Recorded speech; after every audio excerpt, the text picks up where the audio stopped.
Hey, what's up, everybody? Welcome to the Average Joe Dividends YouTube channel.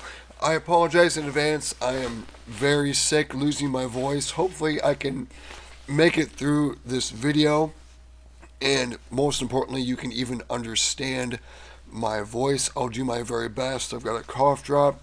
Try to help me out. I'll probably have to take several sips of water. But what we're looking at right now, this is my taxable M1 stock brokerage account, my Average Joe Dividends portfolio. What I've done is I've deposited $100 into this account, and I've picked 5 different stocks to buy, and we'll go over those, and we'll show what the next dividend is going to be for those 5 different stocks, as well as kind of some historicals for the portfolio, and we'll go over my total net worth as well. So we can see again, once again, this is my taxable M1 stock brokerage account, and just want to zoom out and show the 1 year kind of performance of the portfolio. Over the past year, it's done pretty well. It's up over 15%. And then when you include dividends, it's even higher. For some reason, M1 is not showing that percentage. You can see it where it's showing the 278, 54.11. Usually it shows a percentage with the dividends included, but for some reason it's not showing that. Let me go to the 1 month and see if it's changed it. It has not. So anyway, we can see the dividends will go over the last year.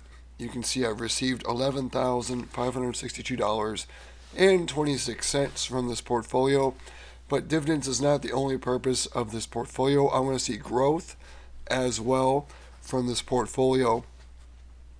So we'll go into the activity log. We can see the 5 buys with the $100 deposit, and there was 3 cents left over from some prior trading that we applied. So we'll click here. We can see the 5 buys. So first up was Apple for $20, and that bought 0.08266 of a share of Apple. And then American Express, $20 there. That bought 0.06613 of a share. I'll go to Pepsi, and Pepsi at $20 bought 0.13708 of a share of Pepsi.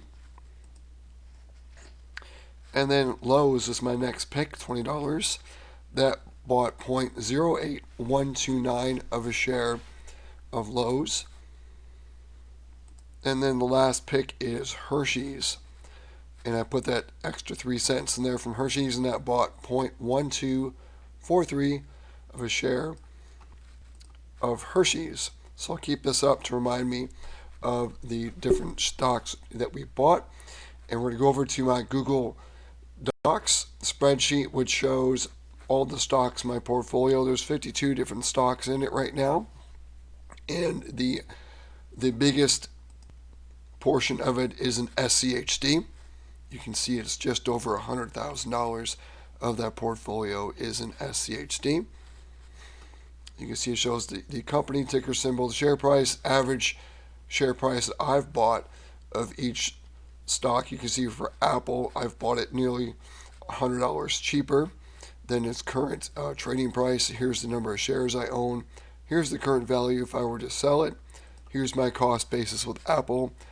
My gain or loss in dollars, my gain or loss in percentage. Anything above 25% will be in green. Here's the dividend per share, and then here's the current yield per share, and then here's the yield on my cost, which with Apple is higher, of course, since I've bought at a lower share price. And then we can see the dividend. We put in the 370 because we're going to see that go up since we've bought fractional shares of Apple, as well as some other picks, and I'll put those in there. Usually I do this ahead of time and type it in. And there's Lowe's. I think American Express is another one, 477. We'll see what we're forgetting here. Pepsi, Lowe's, Hershey's, we'll see.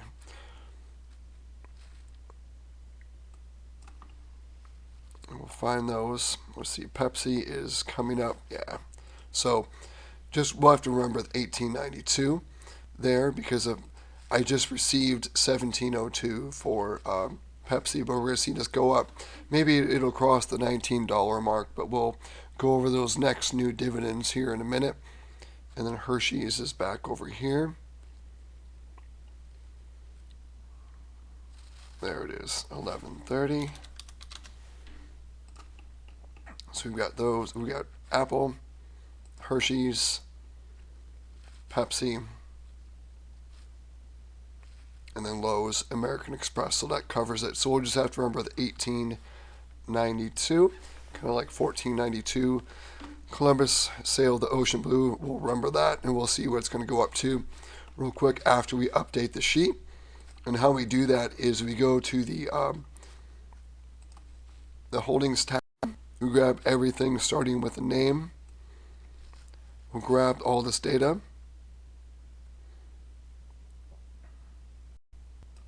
Before we do that, we can also hard code this over here, the monthly, quarterly, and annual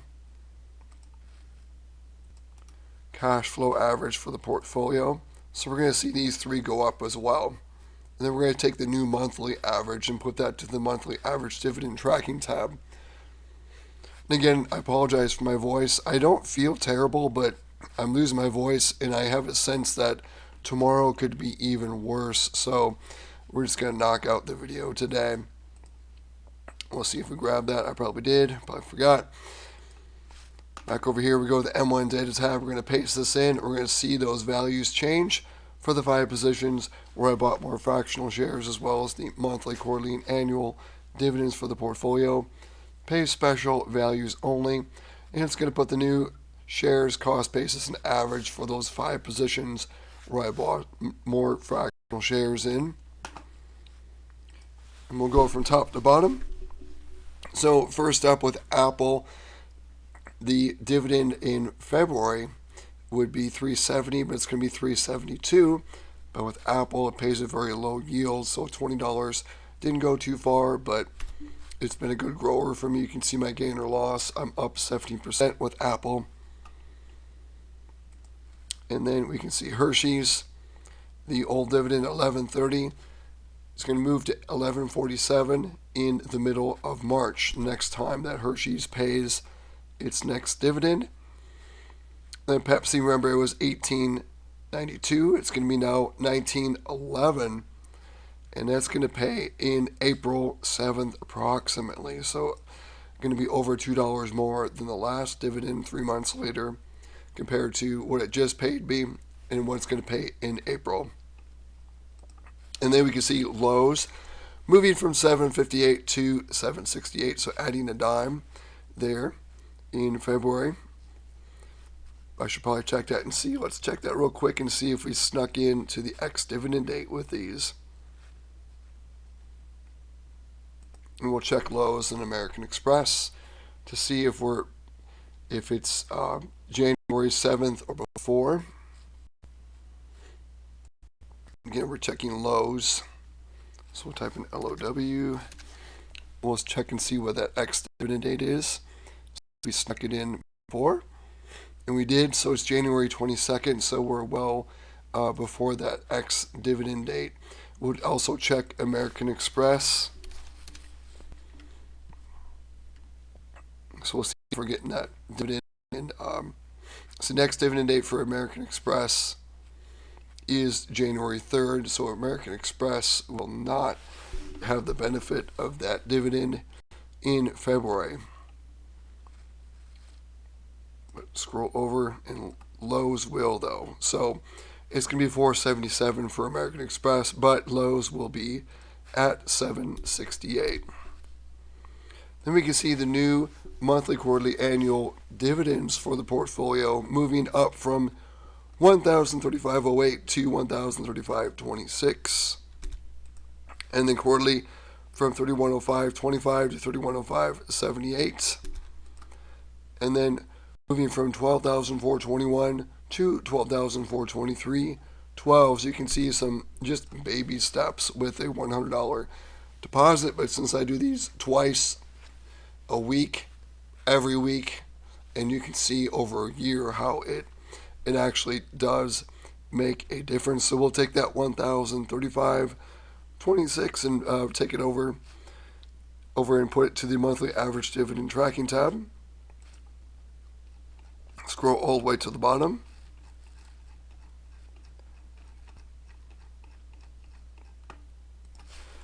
$1,035.26. I know I could have done a control end, but that is also the same hotkey to stop recording the video, so I have to scroll down, or I could have just grabbed it there. But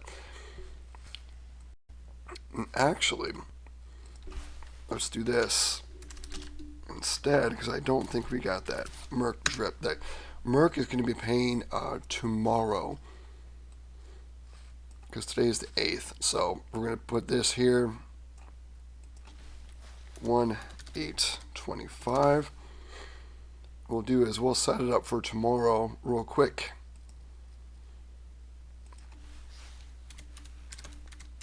$1/9/25. So we'll do it all over again with Merck dividend drip.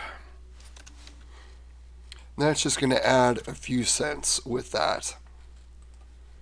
What we can see though for January, what we've done so far is we've added, do a count up of 68 cents we've added to the monthly income, and we have a lot more to go in January.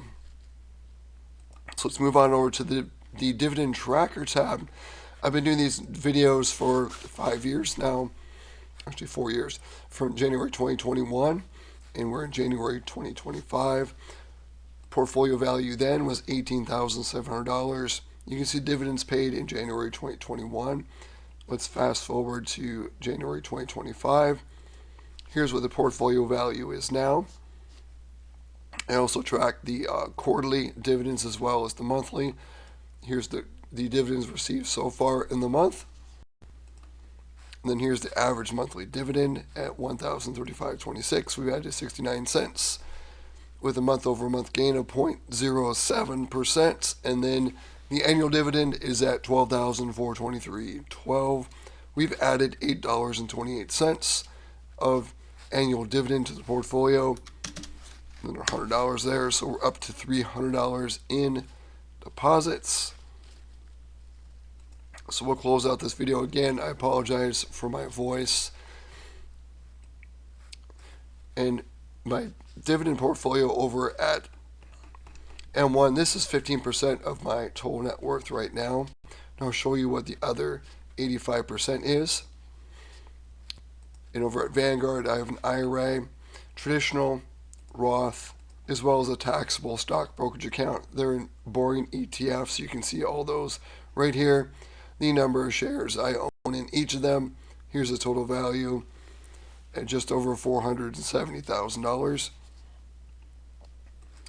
And then over at T. Rowe, I have a 401k, all in the S&P 500 index, just over $100,000 there. And over at M1, I also have a traditional IRA, and that's valued at $701,000. Then here's the dividend portfolio that we went over.